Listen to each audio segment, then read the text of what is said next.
to take your investment game to the next level.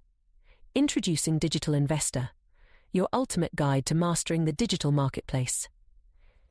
Whether you're a seasoned pro or just starting out, Digital Investor brings you cutting-edge game theoretical strategies, expert insights, and real-time tips and tactics to analyze, evaluate, invest and grow your wealth.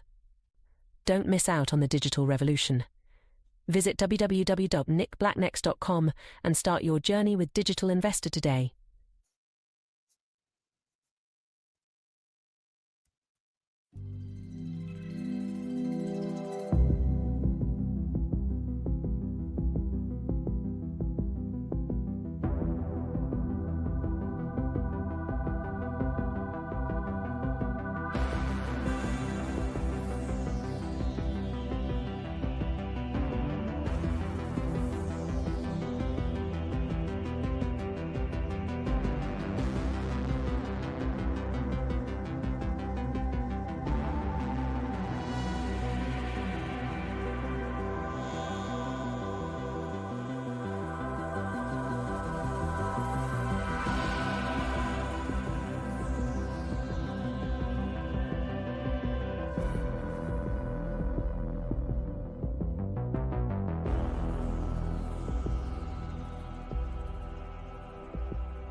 All right. Let's see. I think we got all our buttons correct. All right. What's going on? Let's go ahead and check out these old prices. See what this old market looks like. Then we'll talk about what the Fed may or may not do with no data. Well, actually, there is data. So, finally, a little market correction, which I kind of like because I was getting left behind on my calls.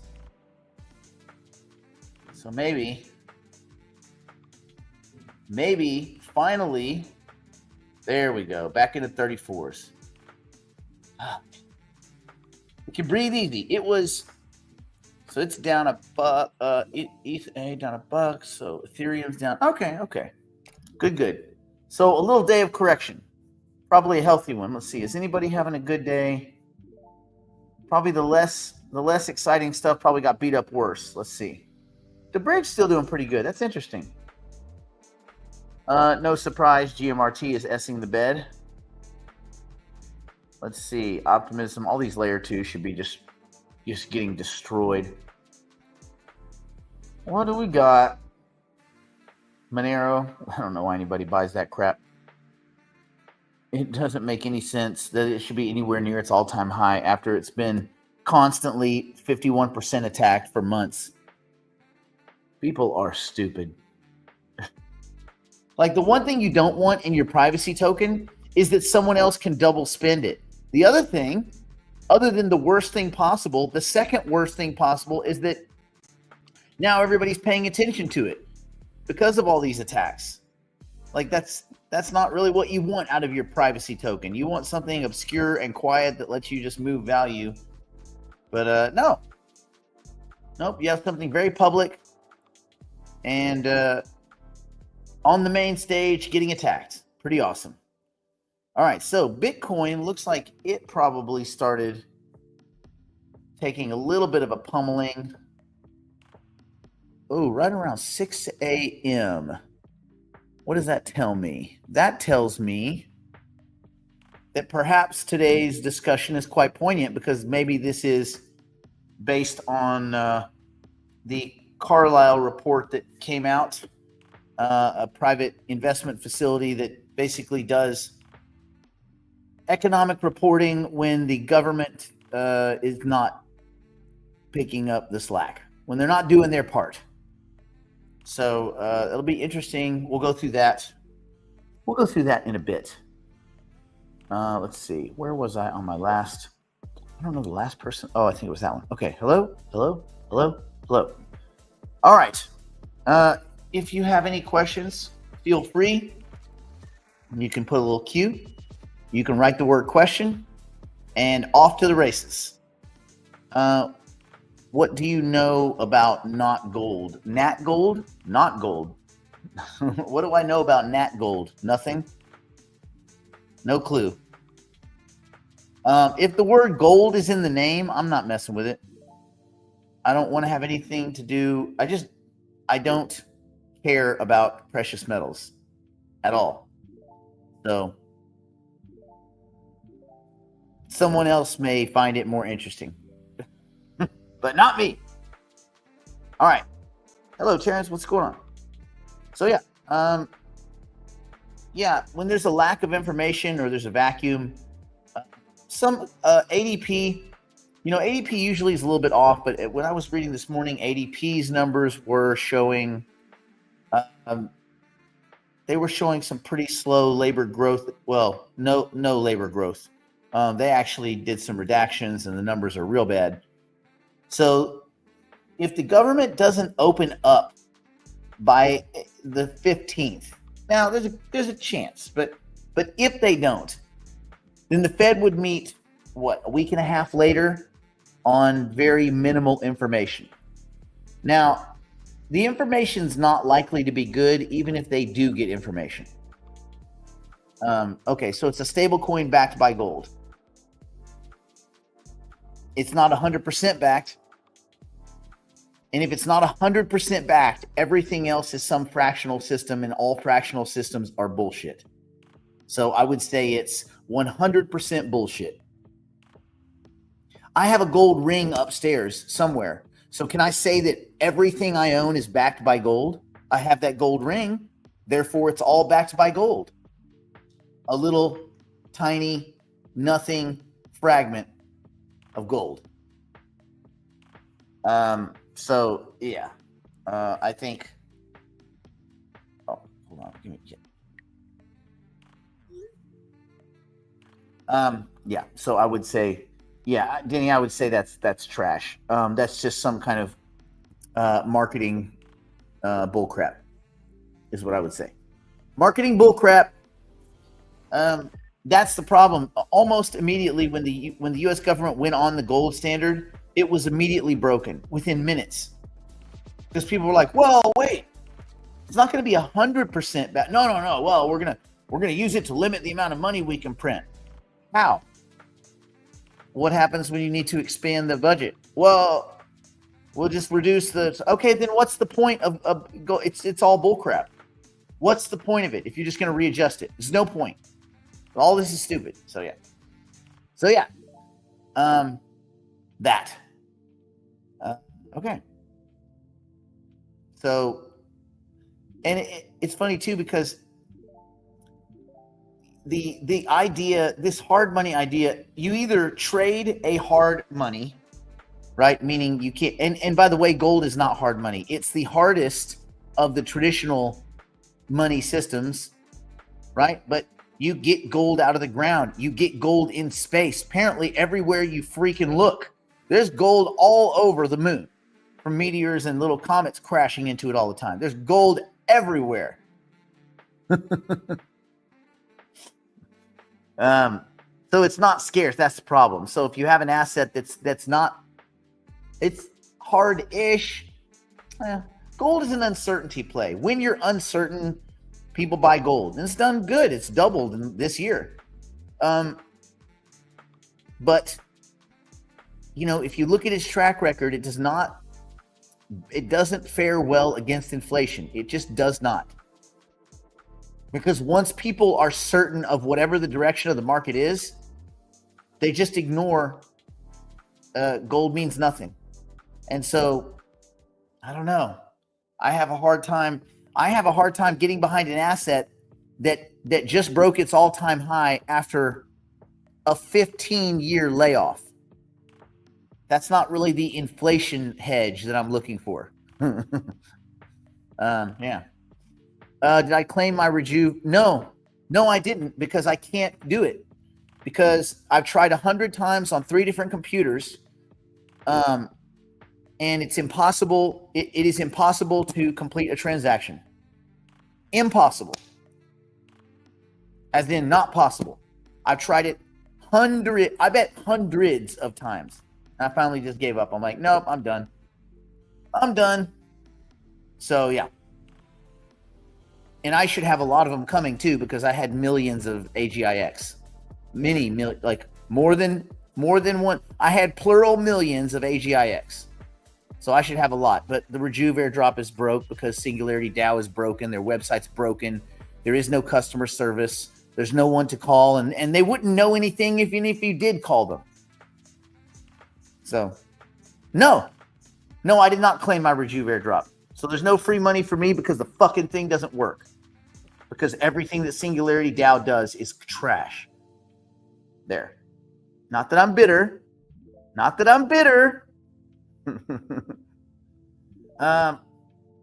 Morning. Oh, that's weird. It shows it in reverse on the thing. Let's see. You were right about the XRP cult saying the news about Swift using Linea is FUD. Which is weird because it came from Swift. And also remember, Terrence, people use FUD to mean fake. FUD doesn't mean fake. FUD means fear, which is rational, uncertainty, also rational, and doubt.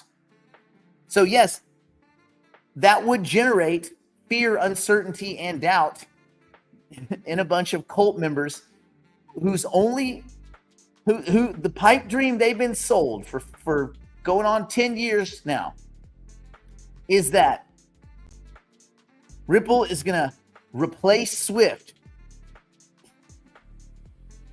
Swift just went full crypto. Yeah, so stupid. I mean, they have to hang on to that now, right? Because otherwise, what's left? Smart contracts? No. Cross-border payments? No. Stable coins do that. Stable coins, just basic stable coins, do everything Ripple has ever endeavored to do. These layer 2s are cheap, man. Ethereum's not that expensive, but layer 2s are real cheap. There is no need for XRP. The currency is a fake. It is a dud. It is a dumpster. It's a piece of plastic. It's rubber bullets. It's fucking stupid. At this point, they missed it. They missed their chance. They're 5 years too late. I don't know what to say. They're 5 years too late. People holding on to that token, unless it becomes a meme coin of some kind, which I don't know how it would. But if it did, maybe. And also, people will hold on to trash for a long time. The people that have sat on XRP forever waiting for the Great Reset, they'll hold it for the next 10 years. Rather than make money, rather than buy Bitcoin, rather than buy Ethereum, rather than own something that appreciates, they would rather lose money and be right waiting for the Great Reset. Just like Peter Schiff calling the Ethereum bear market at 3,800. Calling the bear market last week at 3,800. Bear market. Peter Schiff, what the fuck do you know about anything? You shouldn't even be talking, dude. You should be being careful to avoid federal prosecution for a bunch of fucking crime is what you should do. That dude, remember when that, I don't know if you guys remember, he got interviewed by somebody and they asked about this pending fraud thing. And he's like, oh, this interview's over. They're like, you're not important enough to throw the microphone, dude. Stop it. Stop. You're not Jack Nicholson, man. Get off the gas, you greaseball. Anyway. So, yeah. The XRP. So, people, listen. They built this myth, this fantasy of a great reset. There's no great reset. They built this myth and fantasy and story and parable, fable about replacing Swift or working with Swift. That's never going to happen. It's a nothing burger. It's a non-starter. It is not going to occur. Only thing that XRP holders have done is make Chris Grand Larceny and Bread Garlic Mouth very, very wealthy. I wonder what does the XRP cult say about the chief technical officer leaving like stepping away. He said it. I'm stepping away from my role as a CTO. David Schwartz. I'm out. He just quit, basically. Oh, I'm going to stay on the board. Oh, okay. Right. Because you've done such a bang up job so far. He's done nothing in 10 years. Nothing. They've done nothing. They've produced nothing. There is no quality software. It is a company of hundreds and hundreds of people that do fucking nothing. You know how they make payroll? They sell XRP to a bunch of fucking idiots. It is mind-blowing how stupid people are. But once it becomes a religion, once any of these things become a religion, that's it. You ain't stopping no religion. It could go up. There's no telling. Look, it's up 400% this year on nothing. Nothing. So just because all the information says one thing doesn't necessarily mean behavior. Human behavior is very weird. It's very quirky. And when you're dealing with the cultist communities, it's not just XRP, there's BSV, and there's a lot of those weird communities, the Lumens community and all that. When you're dealing with cultist communities, then the behavior is irrational. They would rather lose than admit they're wrong. And that's the mark of a person that's going to end up poor.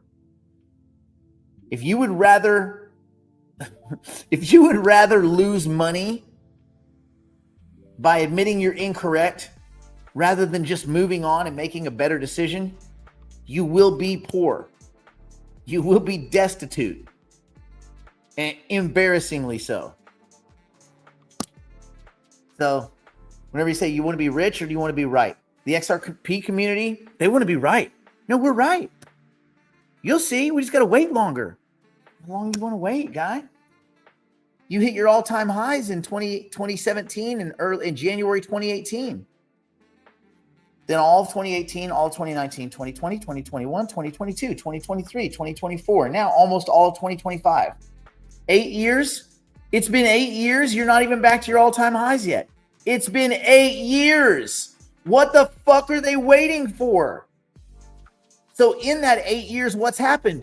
Nothing. What has the company accomplished? Fucking zero, except going to federal court and losing. Ripple, the company, did not win in federal court. XRP as a secondary market asset kind of got a reprieve. But Ripple, the company, lost. And the original fine was going to be in the billions, because that's how much scams that Brad Garlinghouse and Chris Larson pulled by selling XRP at a discount to the current market price of up to 30% to their buddies, who then immediately ran, because there was no lockups, because why would you have lockups? And they immediately ran and sold the tokens on the open market and dumped right on the idiot XRP holders. And these motherfuckers still support these guys. They still, oh no, Brad, we love Brad. Brad is laughing at you. Brad became a billionaire on your neck, you stupid fucking idiots.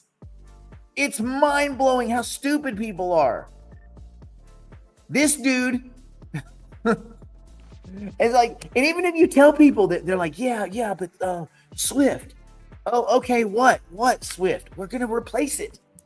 What?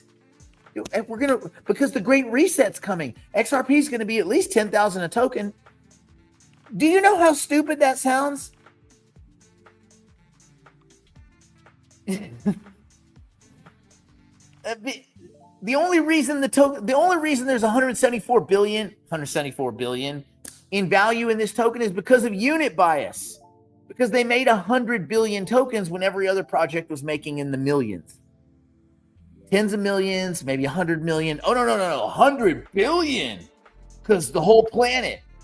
Yeah, and they have half of it sitting in an escrow account in their back pocket that they pay themselves $1 billion XRP every month. So they get what? Free flowing cash. Well, at today's prices, $2.9 billion a month.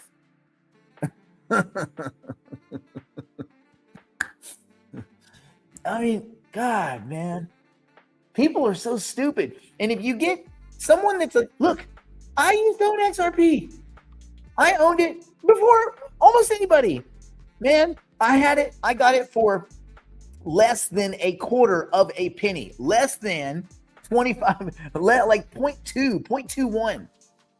There's only like a couple places you could get. It was very sketchy. You had to, I got some at BitThumb, or I think BitThumb. Isn't that stupid sounding? BitThumb. I think that's where I got it. But you could only buy, and it was tricky. We had to do all sorts of stuff. Maybe it wasn't even BitThumb. Maybe I had to get it somewhere else. I remember I got Bitcoin and Ethereum and Litecoin, XRP, XLM. And then Charlie Lee was such a scumbag that I got out of Litecoin. I was like, I'm not supporting this dude. He's such a creep. He is a creep. He's a creep, and he's a borderline borderline corrupt. But whatever, Charlie Lee. I think he's nicer now. Like, he is a well-educated dude. He speaks well, but he pulled a huge scam on the Litecoin community. A huge scam. But again, there's no rules, so we don't go to jail for huge scams, do we, Charlie? Because if we did, you'd be in fucking jail for pulling kind of similar shenanigans to what Brad Garlinghouse did, but not nearly to the extent. Not nearly. But anyway, yeah. So I got XRP, and I wrote it up to, let's see. That first run, it went up to like $3, but I didn't wait till $3. I think I dumped out between 80 cents and like a buck and a buck and change. And then when it dropped off, it came back down. I'd have to go look at all those records, but I think that I played it one more time. When it went below a buck, I think when it got to like 40 cents or some 30 or 40 cents after the lawsuit, I bought another chunk of it because I figured dummy's going to dummy. Guess what? Dummies did dummy, but I didn't wait. I sold that at like a buck something. I don't know, like maybe a $1.10 or a $1.20 because I was like, hey, I'm out. So I'm not hating on the price action. Price action's fine. I'm stating that there's just a lot of intensely irrational and unsophisticated investing going on. And again, it's not just XRP. The same can be said for Tron. I mean, probably the same can be said for SUI. It can definitely be said for Solana, although the price action in Solana is good. And I will admit that I thought Solana was going to be completely gutted after the meme coin thing died. And it's not completely gutted. It's mostly gutted. There's a lot of weird apps using Solana, and as long as you don't use too much of it, as long as you don't need too much bandwidth, you're probably fine. Yeah. So Solana's sticking around. I think that if there's any real heavy load or usage, the whole thing's going to break. What up, Dan? I think the whole thing's going to break. But it only breaks for a few hours or days at a time. Everybody seems fine with that. And remember, in the meme coin days, no one cared. If you're a meme coin trader, you don't even know what the network being off means. You're not even sure what that means. They're like, hey, the network collapsed. They're like, what? Cool. Like, no, not cool. Your token's on Solana. Yeah, no, it's great. No, it's not great. It's not a block party, bro. Your shit just broke. Yeah, I know. It's awesome. Okay, man. God. Good luck. Good luck with your Robinhood account. So that's kind of where we're at. When people become irrational, they'll do all sorts of things. There's 10,000 plus tokens, and well, yeah, it's more reliable than breaking every 2 or 3 days. Yes, but how many times has Bitcoin turned off? Anyone? Do you want to know how many times Ethereum has just stopped working? Stopped. Just doesn't work. Doesn't work anymore. Ethereum doesn't work anymore. Anyone? Anyone? Zero.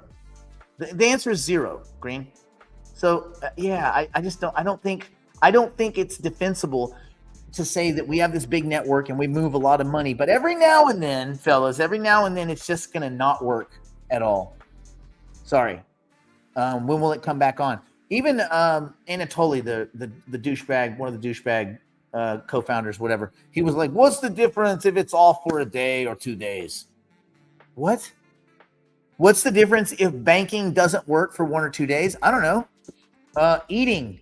If you're someone that needs to eat and you can't get your money for 1 or 2 days, that would be inconvenient, I think. Or put gas in your car, or pay your fucking light bill or your gas bill in the middle of the winter, or get on a connecting flight, or cover some medical expenses, some emergency expenses in a hospital because, someone's spleen exploded. I don't know. There's plenty of fucking reasons why you might want your money to be money. Plenty of reasons. Yeah, zero. And so that's the thing, is that you cannot trust these networks that were built by third tier engineers 5 years late. You just can't. And we even saw those cracks showing in some of the leverage platforms, right? Like Hyperliquid had some math problems. These things happen. Why? Because these aren't first tier engineers. They're really not. Most of those guys are working on Ethereum or layer 2s. Some of them are gummed up in Bitcoin Core. And every now and then a project will have some good talent stuck. Like Cardano probably has a couple of good engineers stuck at Cardano that unfortunately sacrificed important development years of their life that they'll never get back working on that dumpster fire. And so now you have all these projects where people, may have gone and chased some money here and there, but developers are going to develop in the path of progress where there's money to be made. Now, the meme coin thing did bring some talent over to Solana because people are like, damn, there's a lot of money over there. Look at all these idiots. But that's gone. The meme coin thing mostly is gone. There's still some meme coin trading, right? People are still buying Pepe and all this kind of stupid shit. But and those people are still stupid. But that is just straight degenerate gambling. No different than going into Vegas, which is the same degenerate gambling that's pretty much going on in the stock market, which is the same. Those people don't know what the fuck they're doing. And it's the same degenerate gambling. Like, let me tell you how asinine the stock market is. You have all these companies doing deals with OpenAI. Okay, let me just set the stage.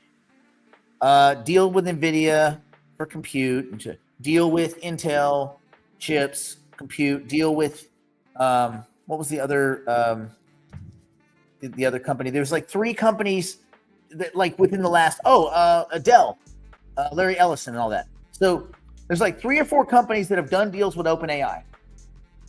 Okay, now let's talk about the value creation in stock market. So what is the total amount of money being paid into? I'm going to help you on this one.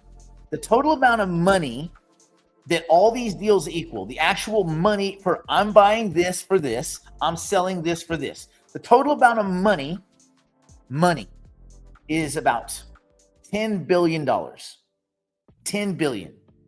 Sounds exciting. It's $10 billion. But the total amount of asset appreciation in this circular, back-rubby, bullshitty little deal circle, this closed loop of deals with OpenAI in the middle, the amount of asset appreciation is over 100 billion in like a week and a half. The reason BNB works is because no one uses it. Not really. BNB is it's not a ghost chain, but it's almost a ghost chain. So you got to be careful. A lot of these networks, everything works great when there's only 6 people using it.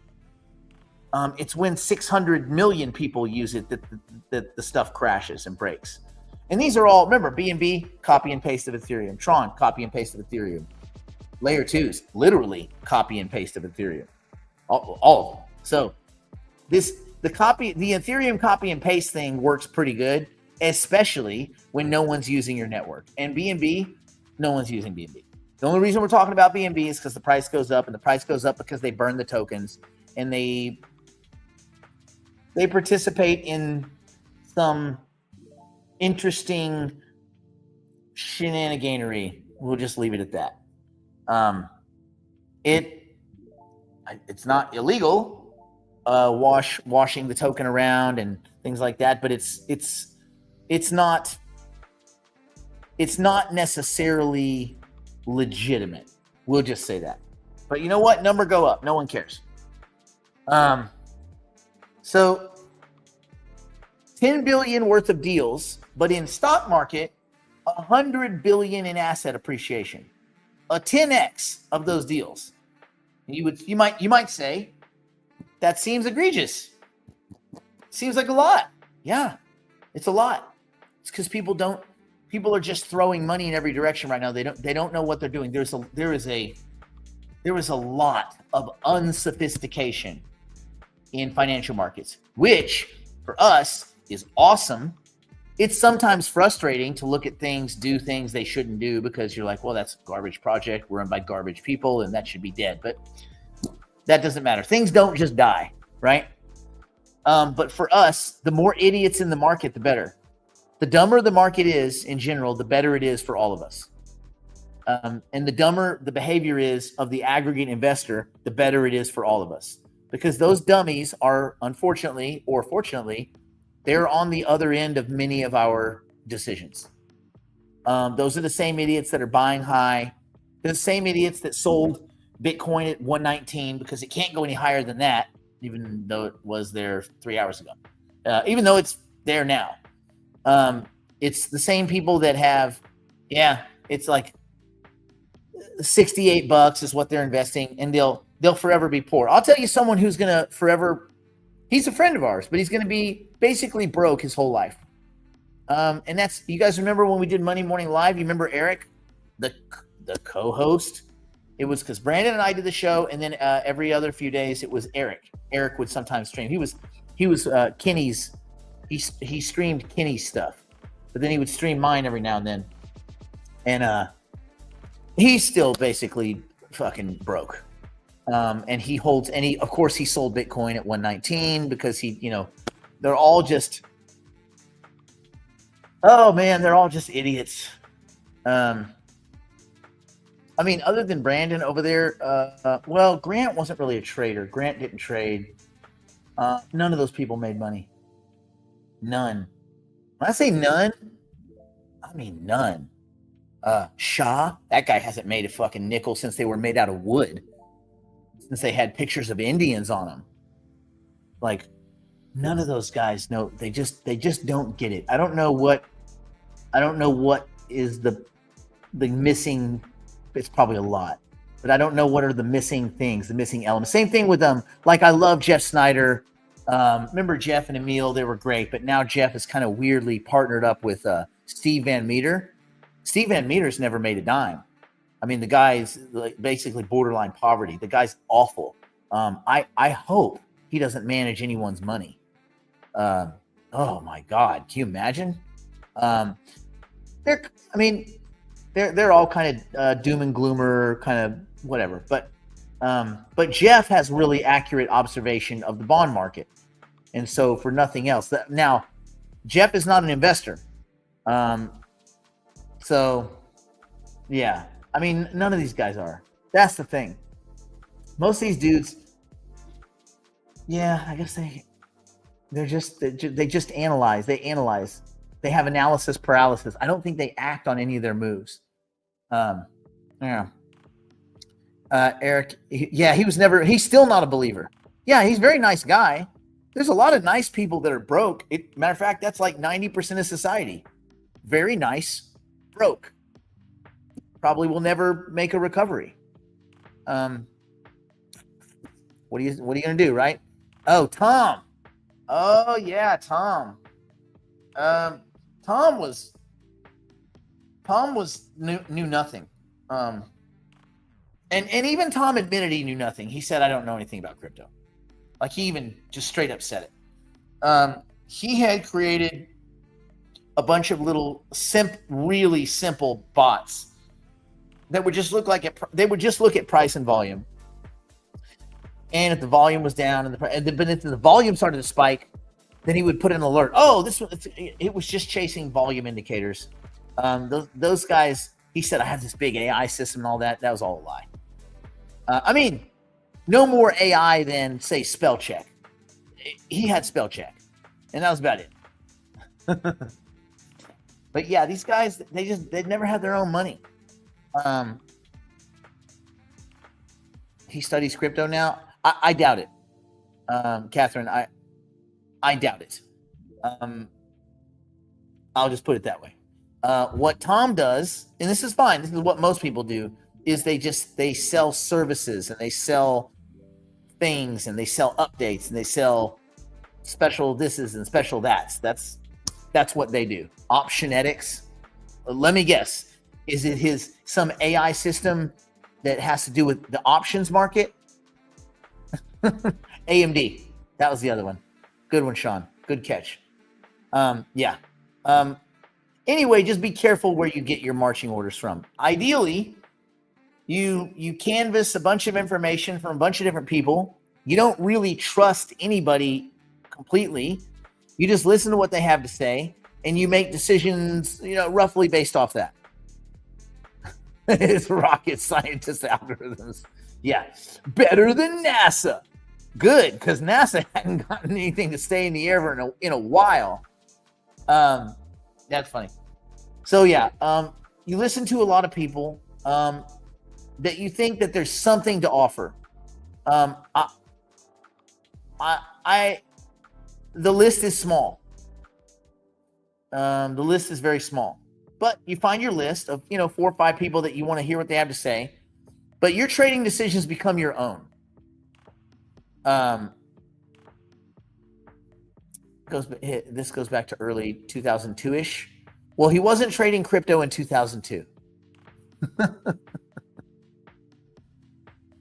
Let's see. What about CJ, Brandon's friend? He offered a service that made everyone. Yeah, CJ was bad, man. CJ was bad. He was such a nice guy. That's the problem. Nice people will lose you a lot of money, and you'll feel bad about it. You're like, oh man, he just lost me a lot of money. But man, options and optionetics, of course. Got to be in the name. It's a little bit on the nose. I would tell him to change that. It's a little bit on the nose. Yeah, I mean, okay. So anyway, yeah, that's where we're at. All right. Speaking of information, why don't we talk about the Carlisle report? And let's switch gears a little bit. Okay. What just happened there? Okay. I got made a cool little piece of artwork. So I'm very happy, very, very proud of myself. So why don't we talk about what we think the Fed might do when otherwise there is a lack of information? Because that's kind of where we're at right now. So we will make some assumptions. I think the government will be back, but let's assume that the Fed has to operate off information outside the BLS, which BLS is mostly BS anyway, but that's fine. Because when they do their redactions and their readjustments and their retracements, they use their black government highlighter. Then I think after revisions and stuff, the numbers look really ugly. So let's take a look at what the world's going to look like with the Fed going into a decision meeting end of October based on little or no information, or at least little or no of their normal crap information. Hello. You're late. You're bad at math, but I'm giving you an A+ in confidence. Just doing what I gotta do. Extra credit. I love the extra credit part. I like extra credit. Who doesn't like extra credit? Okay. Let me see. A little background. Okay, cool. All right. So let's get into it. So essentially, what happens when the job report goes missing? Well, imagine you are steering a ship through a storm. Federal Reserve. But your radar is broken. your compass suddenly stops working. All the power goes out. You got nothing. And this is what the Federal Reserve is dealing with right now, because the government is in shutdown mode, and the information's bad anyway. So the official September jobs report, normally what they would say is the single most important monthly measure of the U.S. economy, didn't come out. Instead, the Fed, investors, businesses are relying on private estimates, private data, sentiment data, research studies, things like that. And there was one released by the Carlyle Group. And this was to figure out what's going on in the labor market. You had ADP a few days ago. And so this is the Carlyle's data suggests that the picture is pretty bad. Okay. And so here's what Carlyle reported. Their shadow labor report estimates that the U.S. added, are you ready for it? 17,000 jobs in September. Not 170,000. 17,000. Period. Which is far weaker than the really awful 54,000 that Wall Street had expected. So for context, the U.S. usually adds between 150 and 250,000 jobs in a healthy month. This is your strong, and actually 150 is the low end. Like 150 is the dangerous low. 150,000 means the economy is starting to stagnate. Just remember, think about this. It's the whole country. The whole country. 150,000 is nothing. 250,000 is nothing. 400-something million people here. So if the U.S., when it's strong and resilient, solid workforce, is 150 to 250,000 jobs, when you get an estimate of 17,000, my friends, you have shit the bed. Bad. And then you have other private data, which is not too good either. ADP estimated, this was a few days ago, a net loss of 32,000 jobs. A net loss. Understand? So not Carlyle's 17,000 jobs, a loss of 32,000. That's not good. That's not good. So whether you're looking at Carlyle or ADP, the message is pretty clear. The labor market is stalling and shrinking. I mean, that's an inarguable truth. So why does this matter for the economy? Well, jobs are like the heartbeat of the economy, right? So when more people are employed, they earn wages, they spend money, they keep businesses going, right? They do things. They buy TVs and Ferraris and stuff. Well, probably don't buy a lot of Ferraris, but they buy TVs and they buy food and they go on little trips, things like that. When hiring slows, consumer spending weakens and companies pull back further and they hire less people and hours worked goes down and people's ability to find new jobs starts to disappear. So weak job growth feeds into lower business confidence. Lower business confidence triggers a self-fulfilling slowdown, right? If you think things are going to be bad, you stop spending. You also probably stop paying debt. You're like, I got to keep this money. I can't be paying off these credit cards. I got all this debt. See, I got all this debt. Okay, great. So this can become a downward spiral, circling the drain, if you will. So if Carlyle is right, the U.S. may be at an inflection point where going from slowing growth into no growth or contraction. Now, the argument is pretty clear, especially after they got the revisions to last year's numbers that were, almost 1 million jobs less than the Fed had told everyone that was out there, and that the BLS had said, like, oh yeah, my bad, we're off by 1 million. Just a million people that are not working that we're off by. And still that son of a bitch had the audacity one more time to hint that there was some kind of strength in the economy. Like, what a dick. You imagine being unemployed and listening to these assholes talk and just wanting to wring their necks? Anyway, so let's factor in the government shutdown part of it. So the twist is, normally the BLS, Bureau of Labor Statistics, would release the official jobs report. During a shutdown, BLS employees are furloughed, meaning no data. means no trusted baseline. Now you can say, yes, we don't trust the BLS, but we can look at the BLS and assume downward revisions, which makes you wonder, why don't they just wait until the information's accurate before they put it out, if they know it's going to be revised down by 50% or 60%? There's a lot of questions. There's a lot of questions in the way this data is very poorly communicated. Anyway, but it creates a pretty big information gap, a dangerous information gap, because the Fed has to decide their interest rate policy without its most important signal. Now, you could say, well, all right, let's think about this. Interest rate policy, does it do anything? No. But it signals to the world, and it signals to the taxpayer, and it signals to the American worker that there's somebody doing something about their plight. So at least there's some theater that's positive, right? Like, oh, hey, they care about us. They're doing things. And the idiots at the Fed, not the central banks, they actually believe what they're doing has merit, even though the data does not reflect that. So even though they've made these rate cuts for years and they've never had efficacy, they're still going to go out and tell you that they do, because what else are they supposed to say? They have to perform. This is performance theater. They must perform. Because what else? Just say we quit? Say like the Federal Reserve, like we have nothing to do here. We've never had anything to do. We've always been a joke. We quit. No. The Fed employs thousands and thousands of people, a bunch of PhD economists that could not get jobs any other way. Do you want PhD economists serving you meals at McDonald's? Because that's what you're going to get if the Fed goes out of business.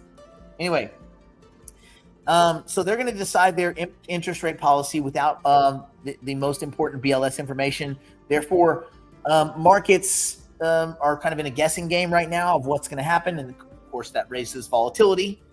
But you have private firms like Carlyle, you have Bank of America coming out and putting out information. You have ADP numbers. You have private organizations that are kind of filling this information vacuum, right? And the private information does seem to jibe to kind of agree with where the sentiment has been going over the last year and a half. So the Fed is in the middle of deciding whether to cut interest rates, whether to hold them steady, or keep fighting inflation, which again, they're not fighting anything. They have no control over any of these things, but they believe that they do. So normally the jobs report will be their key gauge, right? Strong jobs growth equals economy can handle higher rates. Weak job growth equals risk of recession, or the fact that we're in a recession and a need to cut rates. Now, do raising rates or cutting rates actually make a difference? No. But those are the only tools they got. That's it. All you got is a blinker. You got to fly this airplane over that mountain, and all you have is a blinker. It's tricky. Everybody run to the side of the plane. Everybody run to the other side of the plane. Maybe we can get this thing to turn. Anyway, but without the report, they're basically flying blind. And we don't know what those idiots at the Fed, we don't know what they think of private information. I'm guessing they're uncomfortable with private information because it further embarrasses them for their inability to manage the economy. Private information shines a spotlight on their inefficacy. So this reduces to a game theory problem of incomplete information, which happens. There's a lot of game theory scenarios where you just have incomplete information.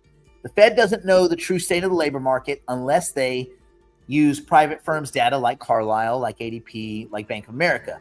And that will give them partial signals depending on how much they weight that information, how accurate they can weight that. Markets are updating their beliefs based on noisy, sometimes contradictory data, although it's all in the same direction. For instance, is it a contradiction that ADP said negative 32,000 jobs and Carlyle said 17,000? No, because both of those reports say that the economy is in the fucking dumpster.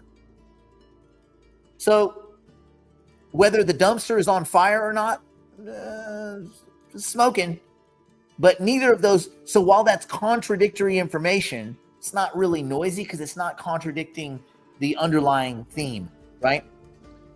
Employers seeing all of this uncertainty, which again, I think that there's the level of uncertainty is diminishing. I think it's quite clear what's happening. But employers, again, dumber than even the dumbest of the empty suits at the Fed that know nothing about economy, they see this as uncertainty. They may hold off hiring, which could make the slowdown worse. So it could increase the pace of slowdown. Does that make sense? So it's a coordination game where everybody's guessing what everybody else is going to do. And what are the market implications? Well, when the official data is missing, then the signals that you have, that becomes the market, right? So Carlisle's 17,000 jobs figure is not just an estimate. It becomes a strategic signal that people have to pivot around. Investors may assume a weak jobs market, which they should, price in a Fed rate cut, which is very logical. Employers may assume demand is weakening, which it is. They may cut back hiring, which they are doing. Consumers may hear that jobs are vanishing, which they are, and they will spend less, which is prudent, right? In other words, Carlisle's estimates don't just describe the economy, they kind of help to shape it. Does that make sense? And so there are risks and caveats that come along with that, right? So Carlisle's portfolio, Carlisle's a big investment facility. Their portfolio, depending on how it's structured, may not perfectly represent the entire U.S. economy. However, their data might be more accurate, might be more quality data. Private data is a bit noisy, meaning ADP said negative 32,000. Carlisle said plus 17,000, but that doesn't make a difference really. While those numbers disagree by about 50K, they're both awful jobs. I mean, awful, like middle of a recession level awful. Oh, that's a surprise. So when the shutdown ends, it will end. They all end. This could be a week, 2 weeks, 3 weeks, a month, whatever. The official data could shock markets by revising expectations one way or the other. I don't think that if all the private data is bad, that the BLS numbers are going to be good. I mean, there's a good chance that BLS is revised, that August is revised negative, and that September is negative. So I don't think the onset of the data based on the government turning back on, I don't think that that's going to contradict the information we've been getting a lot. But there's a layer of signal risk, obviously, meaning overreacting to bad private data could create, well, at least kind of start the snowball effect of the reality of the recession that probably we are in. A lot of people are like, well, this data might make people go into a recession. No, the data means we're in a recession. The data is a confirmation of a recession. It doesn't create the recession. The data doesn't create the underlying incident, right? The blood didn't create the stab. The knife created the stab wound. The blood is the product of that. So bigger picture, 10,000 foot, this situation highlights these kind of important lessons that you can learn about economics and policy. Data is a public good. It's like a public service, right? So without trusted government data, which you can very well argue that the government data is not really well trusted. But markets run mostly on rumors and proxies, right? And that raises volatility. So perceptions matter, I think, more than reality because no one seems to care about the reality. The perception is the key. How you perceive reality is how you behave. The reality of it doesn't matter. Like how the XRP community perceives the Great Reset doesn't matter. That there's not going to likely be a Great Reset. Doesn't matter. because the perception is what's motivating their decision making. Anyway, weak signals, even if imperfect, can trigger real world changes in behavior. And right now, the Fed is playing a strategy game and again, the Fed just keeps pleading uncertainty. That's their get out of decision free card. Oh, we're uncertain. You're always uncertain. Yeah, well, we're just uncertain. You're right, but you're the Federal Reserve. You're supposed to be the most certain of anyone, because you're the ones that are supposed to be steering the economy. How do you steer it from 7 months back, 8 months, 9 months, a year back? Click, just turn on the blinker. So the Fed pleads uncertainty. That is their strategy. Oh, we're just uncertain. Okay, cool. Its decision in the next couple of weeks will tell us whether they trusted Carlisle's pessimism, arguments interior in the Fed, or they just do a wait and see. But I don't think they can just kick the can down the road. I don't think they can do what they did in July. The Fed can't risk getting it that wrong, I don't think, ever again. I don't think they can get it that wrong ever again. Just like Janet Yellen, no more recessions. There'll never be another recession because we have such amazing tools. What? Yeah, never again. Shut up, bitch. No, that's even stupid to say out loud. Anyway, so next time, when you guys hear people saying the jobs report is just numbers, remember, people make decisions on those numbers. And missing data isn't just an inconvenience. It changes the rules of the game. So whether anyone will admit it or not, they're going to use this data to make their decision unless hugely contradictory pre-revision data comes out. That's and the thing is, I don't know where you would go find the jobs. Like, I don't know where, even if you were going to cook the books, even if you were going to CZ the shit out of this, I don't know where you would go to find the data that you could use to cook the books well enough to have a good jobs report. So Carlisle, ADP, Bank of America, sentiment surveys, all this kind of stuff. I think it's pretty clear that 25 basis point cut is coming. Now the question is, will people, humans react, not feds, not bankers, not scumbags, but will humans react to this in a way that starts to curtail spending, slow down debt repayment, things like that? Like, will this start to matriculate into the economy? I guess that's where my curiosity lies. Anyway, it's interesting to think about. Yeah, so that's where we're at. Okay. Food for thought, man. Food for thought. So, stay in school. Don't do drugs.